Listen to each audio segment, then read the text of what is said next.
Everyone, welcome back to Creative Edge channel. I am Parvati, your mentor. आज के इस video में हम बेसिक फॉर्म्स की शेडो पर वर्क करना सीखेंगे। हमेशा शेडो फॉर्मेशन पर यदि हम वर्क कर रहे हैं तो बेसिक से ही स्टार्ट करना है। हमेशा आप बेसिक फॉर्म्स लेंगे एंड इसी से इंस्पायर होकर बेसिक ऑब्जेक्ट पर वर्क करेंगे। सबसे बेसिक फॉर्म यदि देखा जाए तो क्यूब और क्यूबॉइड है। इनका जो शेडो क्रिएट होता है वो ईजीएस्ट होता है। यहाँ पर जो हम फॉर्म्स पर वर्क करेंगे ये 1 पॉइंट पर्सपेक्टिव की हेल्प से भी क्रिएट होंगे एंड 2 पॉइंट पर्सपेक्टिव की हेल्प से भी क्रिएट होंगे। सबसे पहले हम फॉर्म्स को क्रिएट करने का काम कर रहे हैं, देन धीरे धीरे 1 बाय 1 एक एक फॉर्म्स की शेडो क्रिएट करना सीखेंगे। शेडो क्रिएट करना ईजी इसलिए है क्योंकि यहाँ पर बस हमें टेक्निक लगती है। एक किस तरीके से आउटर जो शेप है उससे हिट करते हुए हमारा रिफ्लेक्शन लाइट जाता है, बस हमें ये समझना है। और शेडो की हेल्प से हमें बहुत कुछ सीखने को मिलता है।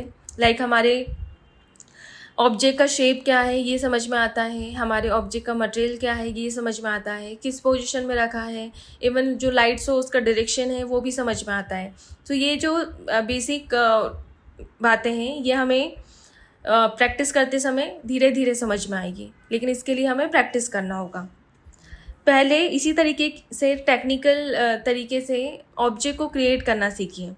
फ्री हैंड ड्राइंग करना गलत होता है क्योंकि मेजरमेंट में हम गलती कर सकते हैं या ड्राइंग हमारी फ्री हैंड यदि अच्छी नहीं होती है तो गड़बड़ हो सकती है। इसी तरीके से पहले हमने क्यूबॉइड को डिफरेंट तरीके से क्रिएट किए हर बार। देन इसके बाद में हम सिलेंडर पर वर्क कर रहे हैं। फर्स्ट सिलेंडर कंप्लीट सिलेंडर है, सेकंड सिलेंडर जो है उसको हाफ कटेड बनाया है। इसके बाद जो हम फॉर्म क्रिएट कर रहे हैं वो फ्रस्टम है। फ्रस्टम भी बेसिक जो टेक्निक होती है उसी की हेल्प से हम क्रिएट करेंगे। अच्छा, फ्रस्टम का यहाँ पर मेजर डिफरेंस ये है बाकियों से कि यहाँ पर उसका अपर पार्ट नैरो है, छोटा है, और लोअर पार्ट बड़ा है, ब्रॉड है।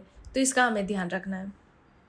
नेक्स्ट आते हैं जो हमारा लास्ट ऑब्जेक्ट है, कोन है, जो सबसे ईजीएस्ट शेडो जिसकी फॉर्मेट होती है।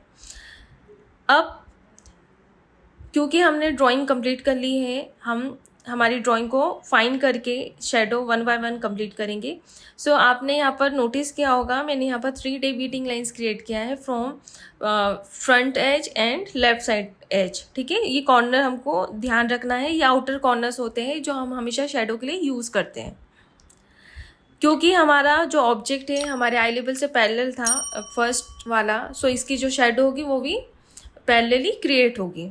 प्लस जो सेकंड वन है जिसमें मैं अभी फ़िलहाल काम कर रही हूँ वो 2 पॉइंट पर्सपेक्टिव की हेल्प से क्रिएट हुआ था और उसकी शेडो इसी तरीके से स्लैंट क्रिएट होगी। इस तरीके का बेसिक शेप हमारे सामने है, इसका भी शेडो इसी तरीके से क्रिएट होगा। क्योंकि यहाँ पर हमारे पास मल्टीपल पॉइंट्स नहीं है, ओनली 2 पॉइंट्स हैं।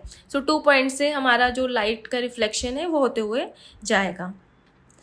नेक्स्ट आते हैं, सेम क्यूबॉइड है हमारे सामने जो हमारे आई लेवल से पैरेलल है और 1 पॉइंट पर्सपेक्टिव की हेल्प से क्रिएट हुआ है, तो उसका शेडो भी पैरेलल ही क्रिएट होगा।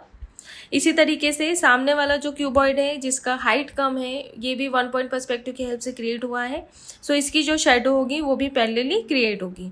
इस तरीके से पहले प्रैक्टिस करिए। आप एक ही फॉर्म को अलग अलग तरीके से बनाकर प्रैक्टिस कर सकते हैं। इसके बाद वाला जो फॉर्म है वो सिलेंडर है जो काफ़ी इजी रहता है। हमें ओनली क्यूबॉइड की हेल्प से इसे पहले क्रिएट करना रहता है। देन ये जो कर्व है, आउटर कर्व, ये हमारी शेडो में दिखना चाहिए।